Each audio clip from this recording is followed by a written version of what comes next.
I'm Kris Gethin. I'm going to be training to prepare for an Ironman. Most people give themselves 2 years.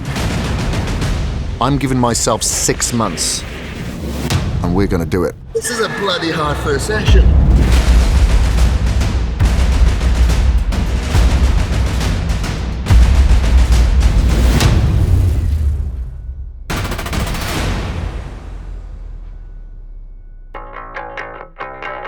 Good morning, ladies and gentlemen. Very soon we're going to be heading over to the Boise State Sports Performance Lab, where I'm going to undergo 3 separate tests to see where my baseline fitness is before we start this Ironman journey. Alex Viada, my coach, is going to be there so we can discuss these tests and have a plan created for us to move forward.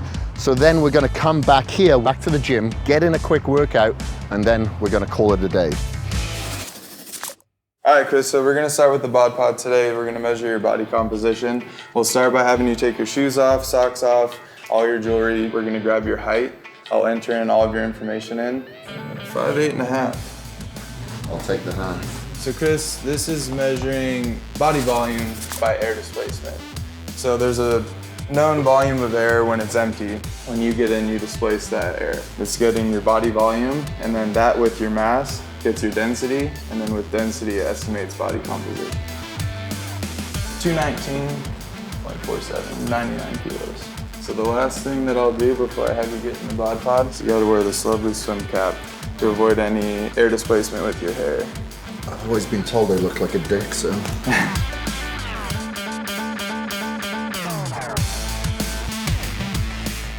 All right, Kris, you're all set. Like some kind of Doctor Who, isn't it? I'll guess. 21 last time, so I'd say 23%. 15.2. Really? 15.2? 15.2% body fat. Man, I got some loading to do. So your resting metabolic rate is somewhere around 2,200 calories per day. We're talking close to 4,000 calories. Yeah, especially with triathlon training. That's a good day. Yeah, I like that. That's going to shoot up quite a bit. Yeah. All right, perfect. So VO2 next. Yep. I'll have you hop on for about 10 minutes or whatever it takes you to feel warmed up. Usually a light sweat. 2 minutes. 10 minutes. Oh, these treadmills feel good. Yeah, Kris, so we're gonna look at the maximum amount of oxygen that your body can utilize during exercise. While you're doing the test, you won't be able to talk to us, but you'll indicate how you're feeling by holding up numbers on your fingers. Sure. I'm done with warming up. You feel warm? Yeah. All right, sounds good. You're going to be adjusting the incline to increase the intensity, right? Yeah, so it'll go from 0 to about 10 or 11, 12%. So I have a large strap on here. Does that feel snug? Yeah, it's snug. I'm obviously fat to fit it. Your fingers, I'll get this hooked up here. All right, Kris. So we'll go ahead and start in 3, 2, 1, go.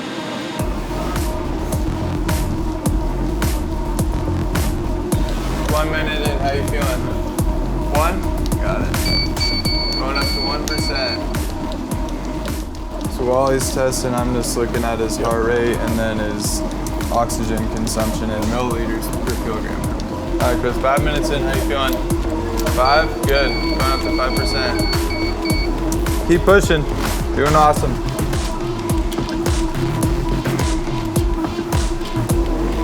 Okay, 10 minutes in, how you feeling? 9, you got it. Keep pushing, get to that 10. Good job. Okay, 11 minutes in, how you feeling? 10? Attaboy. Keep pushing. Hang on.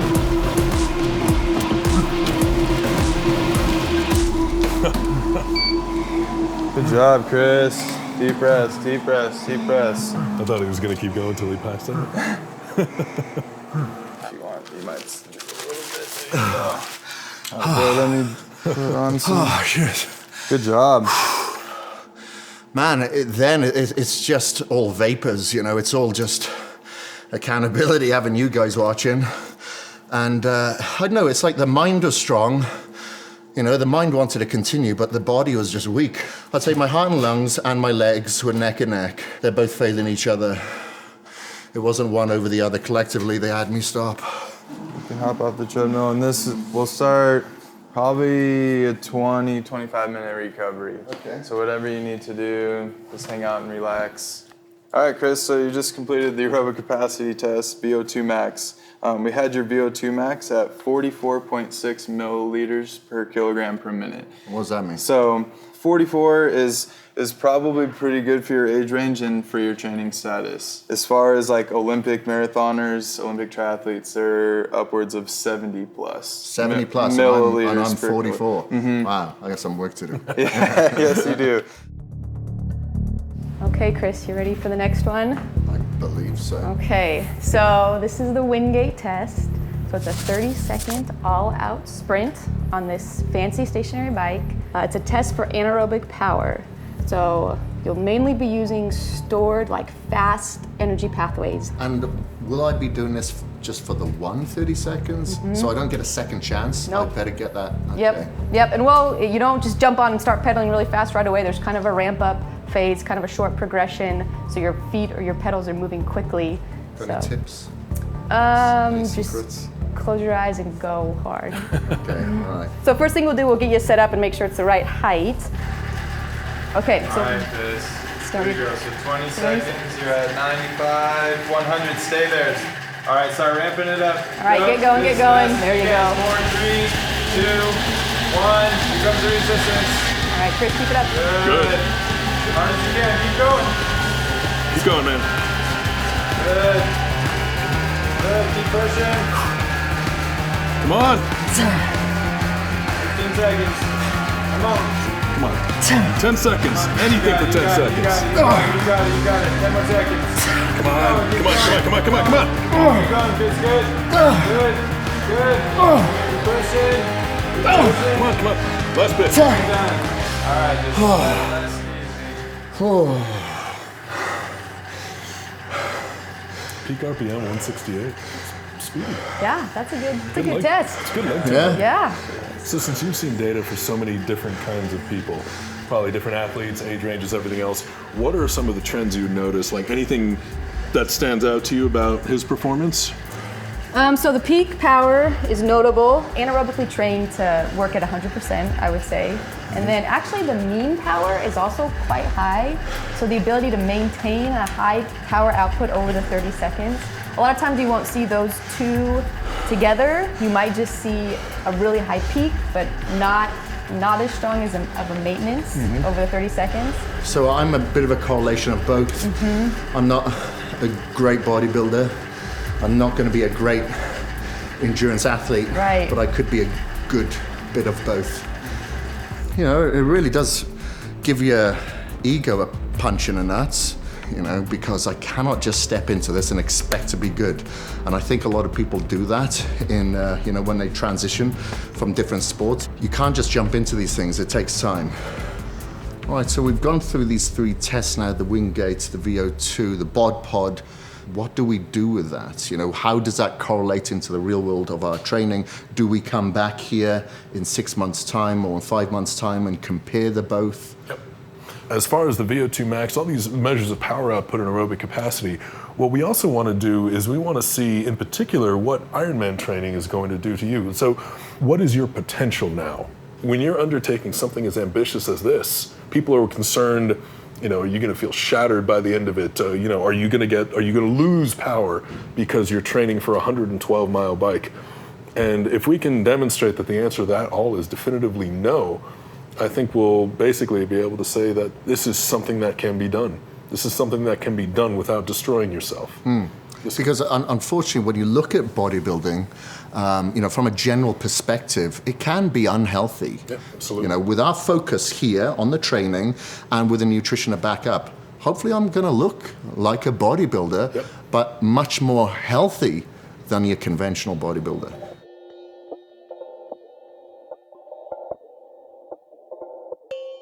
So the most important thing for you to start out with is we want to slowly get your road mileage to increase. You're a heavier runner, It's always important to take it slow. One of the most important things is going to be keeping you on soft surfaces as much as possible. So trail running, off-road running, all these things are going to be important. Now, one of the things I really like about hill sprints and hill running in particular is you can't hide from it. Even if you slow down and walk, it's still going to be a stress on your system. First, we're going to start out with some warm-ups, some easy hill sprints up and down. We're going to slowly increase the pace. We're going to see how you react, how your perceived exertion goes up and down. That's going to let us do a lot of very intense aerobic work in a very short period of time. Man, what a warm-up that destroyed me. It's going to feel that way. It's going to feel that hill. That way. Yep. As you go to the right. Yep. Man, I honestly thought I was going to go down to a walk. Walking is actually, if you talk to any ultra runners, it's a very valid form of recovering while you move. This is about building fitness. We're not testing fitness every time. We're gonna actually have you do just a few shorter up and backs. And what I want you to do this time is I want you to really be paying attention to how well you can breathe. Like I said, if you get past the point where you don't think you could speak more than a word or two at a time, I want you to slow down to a short but brisk walk. Walk for 2 to 3 seconds, take a couple of very deep breaths, then get going again.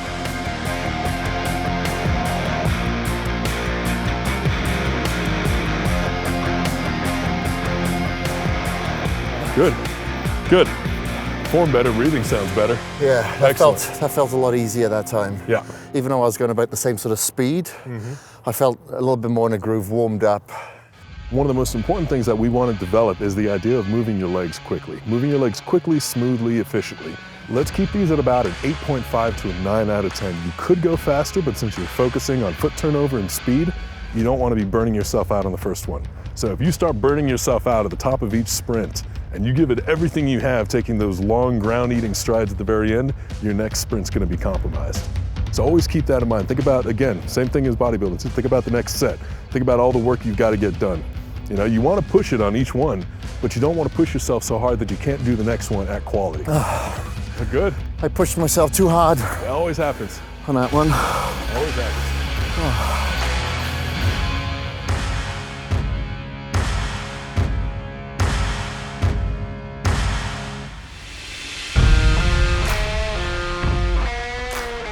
So the first thing we're gonna get focused on is bike comfort, getting used to the bike, getting used to how to work all the pieces, all the shifting.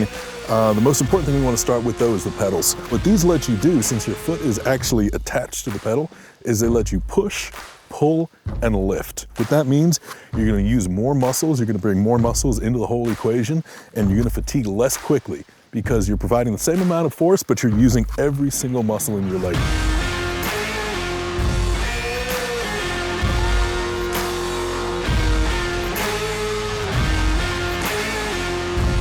So, shoulders down, don't let your shoulders lift up. Keep your head up, breathing. Keep that cadence up, all around pedal strokes. Feel that? Yeah. Feel everything open up? Yeah, now, that's better. Keep your hips even, don't let your hips rock. Think about that now. Feel so that? Keeping my hips static. Yep, just the legs moving. Yeah. Push and pull, easy breathing. There you go, get in the zone, get in the rhythm. You'll feel your breathing come back down. Feel that? Yeah, much better, much better. Feels good now, doesn't it? Yeah, because that was a real struggle a second ago. Yep. Remember, all around pedal strokes, even when you're pushing it.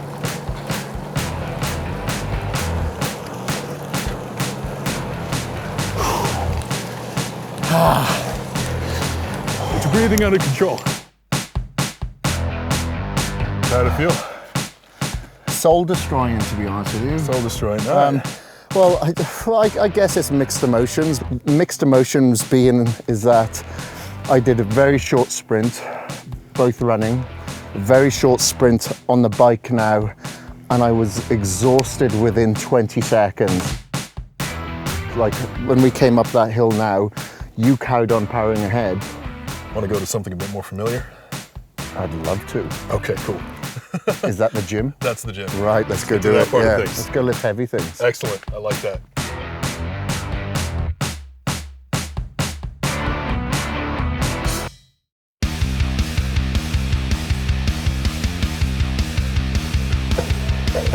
Strong, man, strong.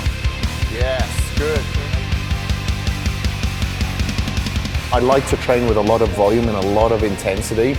Is that going to have an adverse effect, considering I'll be doing volume as well? So we're going to keep the weight training as similar as possible with a little bit more emphasis maybe on cutting out some of the accessory work, but we don't want to make any big changes straight away. Raising up.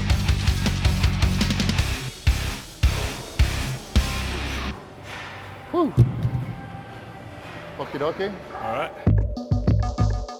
Good workout, man. Yeah, really good. So there's a reason that we had you do most of those movements. So I'm just going to kind of go through them item by item and tell you kind of why you were doing them, what we took away and everything else. So we started with the squat. The squat tells me a lot about how your body moves, how your hips move, your quad to hamstring imbalances, if you have any, why you do them like that. What I noticed was the way you've trained has pretty much been specifically to make sure one muscle group doesn't dominate over the other. Your squats, when you started getting fatigued, your whole leg fatigued evenly. That's exactly what you want. And when you do the deadlifts, I noticed that everything is about keeping that tension at the top. Yeah. One of the things you're gonna see when you're running, especially terminal hip extension, that motion of fully extending the hip, that's something that's a big part of running, learning to open up. Now, the shoulder press was also really good. You have very good shoulder mobility. You were doing behind the neck presses, everything was even, one arm wasn't further and forward than the other, so that says good things for your swim. But I did notice the same thing. You kept everything very much under tension. You don't have much explosive extension at the top. So we don't want to keep everything too tight because you're losing. Okay, so I'll start increasing my range of motion for that movement. Okay. Yeah, I feel that there's definitely areas that I can still work upon because, what you're telling me now, I want to incorporate that. Of course, I'm going to keep my pivotal foot in the role that I know that works for me, but I want to venture out there to put myself under a different kind of strain, a different kind of challenge that I know that's going to compensate well through the versatility of this program. Now, unfortunately, you're departing now, so we need to stay in contact over the next 6 months. I pity you. What is the schedule? Well, so we're gonna have obviously the Training Peaks program. That's gonna record all your live feedback. Once a week, I'd like to be able to Skype with you as well. Okay. I'll speak to my team probably on like a Friday, give them the whole recap of the week. We're all gonna talk, discuss what we found, and then you and I will chat on the weekends. We'll do a Skype chat and we'll talk about, here are my team's findings, how did you feel, what's the plan for the next week? I'm excited. I'm looking forward to the 6-month journey, buddy. Man. All right, thank you very much. Absolutely.